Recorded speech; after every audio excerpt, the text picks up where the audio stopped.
Um salve para os estudantes de plantão, meu nome é Ingrid e eu vou fazer um resumo para vocês. O tema do resumo de hoje será sobre o diagnóstico de enfermagem. Para quem ainda não sabe, aqui no canal eu tenho uma playlist falando sobre SAI e o processo de enfermagem. Já trouxe o conceito para vocês. Já falei também sobre o processo de enfermagem da Horta de 1979. Hoje eu vou falar sobre o diagnóstico de enfermagem e com o decorrer do tempo eu vou falando sobre demais assuntos que vocês colocarem como sugestões e principalmente respondendo as enquetes lá do Instagram que eu sempre pergunto para vocês. Para quem quer saber, eu sempre conto em todos os meus vídeos, eu utilizei esse livro como referência para fazer esses resumos, que é o Manual de Enfermagem para Concurso e Residência do professor Rômulo Passos. É muito bom, recomendo. E para você que ainda não é inscrito no canal, aproveita e já se inscreve, ativa o sininho de notificação para não perder nenhum resumo quando eu colocar aqui no canal. Me segue lá no Instagram, enfermagem_resumida, lá eu coloco foto dos resumos, coloco termos técnicos, várias coisinhas legais. Disponibilizei um drive também com muitos livros mesmos, não tô exagerando. E o pessoal gostou bastante, fiquei muito feliz em poder ajudar. Mas é isso aí, pessoal. Não esquece de deixar aquele like, isso me ajuda muito, me incentiva. E também compartilha com os amigos aí conhecimento, né, galera? Mas então é isso, sem mais delongas, vamos ao resumo. Tudo bem?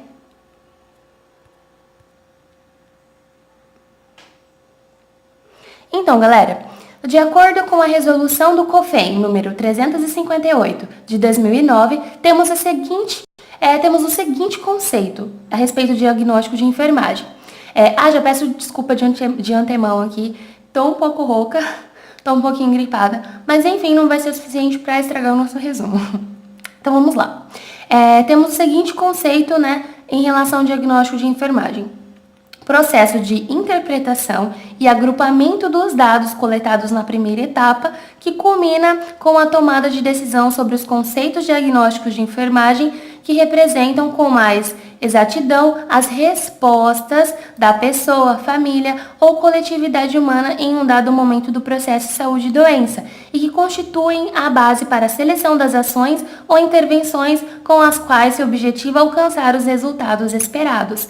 Então, até grifei essas duas palavras, interpretação e respostas, porque essa definição ela traz que esse é o processo de interpretação, né, das respostas da pessoa, da família ou coletividade. E a partir daí, nós vamos constituir uma base para a seleção das ações, das intervenções, com as quais a gente objetiva alcançar os resultados esperados. Resultados esperados, esses são as metas, mas nós utilizamos mais agora, né, atualmente, resultados que se esperam, resultados esperados. Tudo bem? Então vamos lá. Então, para realizar um diagnóstico de enfermagem, deve ser utilizado um sistema de classificação. Nós temos a CIP, que é a Classificação Internacional para a Prática de Enfermagem. Temos a NANDA, Classificação dos Diagnósticos de Enfermagem. NIC, Intervenções de Enfermagem. NOC, Resultados de Enfermagem para Diagnóstico da NANDA. Então, eu até grifei aqui, ó, diagnóstico, intervenções, resultados. Por quê? Eu vou até fazer uma breve explicação antes, porque teve algumas pessoas que se confundiram. Então, quem realiza a classificação do diagnóstico de enfermagem é a NANDA, somente a NANDA. NIC é intervenções de enfermagem. NOC, resultados de enfermagem para os diagnósticos da NANDA.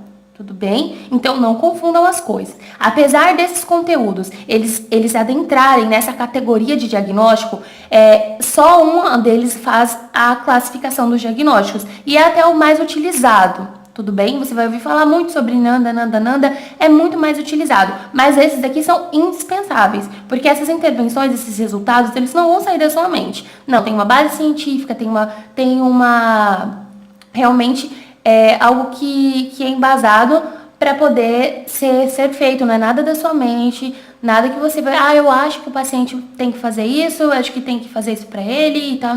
Não, tem uma base científica, você tem que ler, você tem que estudar para você saber. Então, é importante você conhecer todos esses, por mais que não sejam tão utilizados quanto o NANDA, é muito importante você saber. Então, eles se encaixam sim na categoria de diagnóstico de enfermagem, inclusive em vários livros que eu estudei, a gente consegue, sempre quando fala do NANDA, fala do NIC, fala do NOC, apesar que a classificação dos diagnósticos é só NANDA, mas nós temos aqui os que acompanham, os que auxiliam para que nós possamos fazer essa classificação, porque é um sistema de classificação, na verdade. Então, ele inclui sim na categoria de diagnóstico de enfermagem, porque acompanha esse processo. Então, nós temos a classificação com a NANDA, a classificação dos diagnósticos, e nós temos também intervenção, resultados, que caminha junto, que faz parte desse processo, que contribui também. Eu acho que já ficou claro. E agora eu vou falar um pouquinho para vocês sobre a estrutura dos diagnósticos de enfermagem, tá? NANDA 2015. Então, nós temos aqui o diagnóstico de enfermagem, diagnóstico com foco no problema, diagnóstico de risco, diagnóstico também promoção da saúde e o diagnóstico de síndrome. Eu vou falar sobre cada um deles rapidamente e vou trazer um exemplo também para vocês conseguirem fixar melhor esse conteúdo na mente, para vocês entenderem melhor. Apesar que aqui é apenas o resumo, tá bom? Então, o resumo é para refrescar a memória daquilo que você já sabe ou você vai estar revisando, que não é uma videoaula, nada, é só um resuminho mesmo. Minha bateria aqui já está acabando, mas eu vou ter que correr. Mas então, pessoal, vamos lá. O diagnóstico com foco no problema. O próprio nome já diz. Então, é um julgamento clínico a respeito de uma resposta humana indesejável a uma condição de saúde, processo de vida que existe em pessoas, família, grupo ou comunidade. Isso repete muito também o que a gente viu no conceito, interpretação das respostas da pessoa, da família, da coletividade humana. Então, aí a gente já percebe. Então, a gente tem um julgamento clínico a respeito do quê? Da resposta humana indesejada. Então, a gente tem aqui um problema. Então, a partir desse problema que foi levantado, nessa condição de saúde, nesse processo de vida, a gente vai fazer um julgamento clínico para esse problema, com foco no problema que já existe. Tudo bem? Eu vou trazer um exemplo para vocês daqui a pouquinho de cada um desses tópicos que eu falei para vocês. Então, vamos lá. Diagnóstico de risco. Nós temos um julgamento clínico em relação à vulnerabilidade da pessoa, família, grupo ou comunidade para o desenvolvimento de uma resposta indesejável a condições de saúde, processo de vida. Então, aqui nós temos uma relação de vulnerabilidade. O problema, ele ainda não existe, mas as pessoas que estão ali, naquele certo local, elas são suscetíveis àquele problema. Entendeu? Então, existe um grande fator que pode predispor um problema, o desenvolvimento de um problema. Então, esse problema ainda não existe, mas existe um grande risco para que ele ocorra. Então, nós temos que ter um julgamento clínico em relação a essa vulnerabilidade da pessoa, da família, do grupo, da comunidade, enfim, né, para o desenvolvimento de uma resposta humana indesejável. No caso, do surgimento mesmo do problema. Então, esse diagnóstico de risco, eu vou até mostrar para vocês qual é a diferença dele na questão quando for fazer mesmo, prescrever mesmo esse diagnóstico de risco. Então, pessoal, temos mais 2 diagnósticos. Ai, bati aqui no tripé. Mas enfim, ó. Temos o diagnóstico de promoção da saúde e o diagnóstico de síndrome. Diagnóstico de promoção da saúde, a gente não vê com tanta frequência, pelo menos eu nunca tinha visto com tanta frequência, não sabia muito assim a respeito. Mas é de essencial importância, até porque nós devemos prezar sempre pela prevenção, pela promoção da saúde, não focar no tratamento das doenças. Então, esse diagnóstico, ele é tão importante quanto aquele com foco no problema. Então, vamos lá. Ele é um julgamento clínico a respeito da motivação e do desejo de aumentar o bem-estar e alcançar o potencial humano de saúde. Então, aqui, nós entendemos que o paciente ele tem uma disposição para. Então, nós temos que aproveitar isso e trazer essas medidas, essas prescrições de promoção da saúde para aumentar o bem-estar e evitar também, né, futuros problemas, porque a partir daí a gente vai estar motivando o paciente a alcançar cada vez mais, manter o seu, no caso, seu conceito de saúde, né, sempre ali da melhor maneira possível. Então, temos também o diagnóstico de síndrome, que nada mais é que o julgamento clínico relativo a um agrupamento de diagnósticos de enfermagem que ocorrem juntos, sendo mais bem tratados em conjunto e por meio de intervenções similares. Então, é um conjunto de diagnósticos, né, que são bem semelhantes. Então, na verdade não são semelhantes. As intervenções, no caso, seriam bem similares. Então, é muito mais vantajoso tratar esse conjunto, esses agrupamentos, esses diagnósticos em conjunto para que obtenham um resultado melhor. E na NANDA a gente consegue ver quais são, tudo certinho e até melhor. Então, para que você tenha conhecimento, eu aconselho que você, agora que já sabe o que ir mais a fundo a respeito disso, porque é muito interessante. Então, vamos lá agora. Já caminhando para o final, eu vou mostrar para vocês, como eu havia dito, alguns exemplos de diagnósticos de enfermagem, tá bom? Então, nós temos aqui, começando com aquele real ou com foco no problema. Então, nós temos aqui a troca de gases prejudicada, um exemplo, tá? Troca de gases prejudicada relacionada ao desequilíbrio da ventilação-perfusão em decorrência das queimaduras caracterizada por taquipneia e taquicardia. Lembra que a gente sempre vai ter no nosso diagnóstico, não sempre, dependendo do diagnóstico, eu já vou explicar para vocês, porque no diagnóstico de risco a gente não vai ter algum desses fatores. Nesse diagnóstico com foco no problema, nós sempre teremos, né, o fator relacionado e o fator que caracteriza. Então, ou seja, relacionado sempre vai ser o problema que o paciente tem. E caracterizado são as manifestações clínicas ou mesmo por relato verbal do paciente. Tá bom? Então, nós temos aqui troca de gases prejudicada relacionada ao quê? Ao desequilíbrio da ventilação-perfusão em decorrência das queimaduras caracterizada por taquipneia e taquicardia. Então, assim, diagnóstico de enfermagem, você não vai aprender numa videoaula de 10 minutinhos, na verdade nem videoaula, um resuminho básico. Não, você tem que ir atrás, você tem que praticar para você construir um raciocínio clínico, um raciocínio crítico, um julgamento clínico. Então, é muito importante, para que daí, cada vez mais, você consiga sanar as suas dúvidas, porque é através da prática mesmo que você vai começar a entender melhor. Então, esse foi o diagnóstico real ou com foco no problema. Agora nós temos aqui o diagnóstico de risco. Risco para débito cardíaco diminuído relacionado ao hipertireoidismo descontrolado e aumento da sobrecarga cardíaca.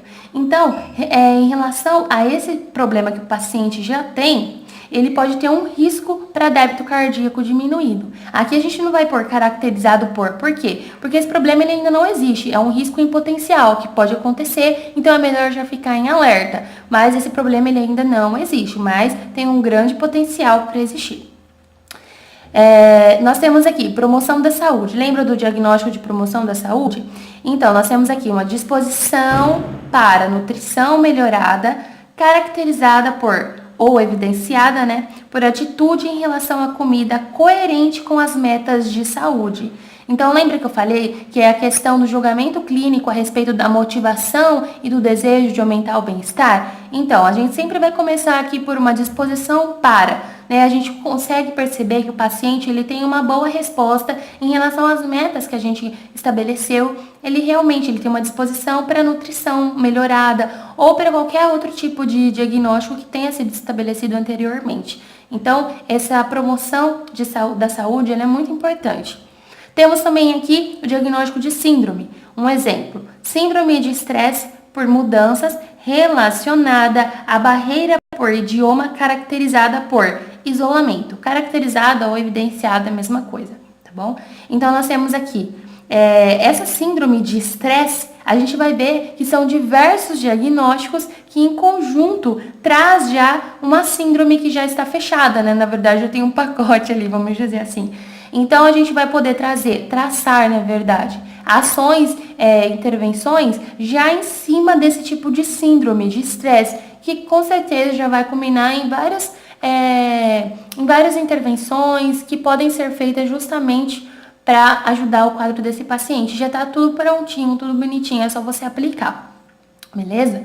E para terminar agora de vez, eu vou falar um pouquinho para vocês aqui a respeito do diagnóstico da Nanda, que eles, na verdade, esses diagnósticos, eles são estruturados através de um sistema multiaxial, entendeu? Só que assim, eu perguntei lá no Instagram, muita gente falou que sabia. Quando eu perguntei o que era, ninguém respondeu.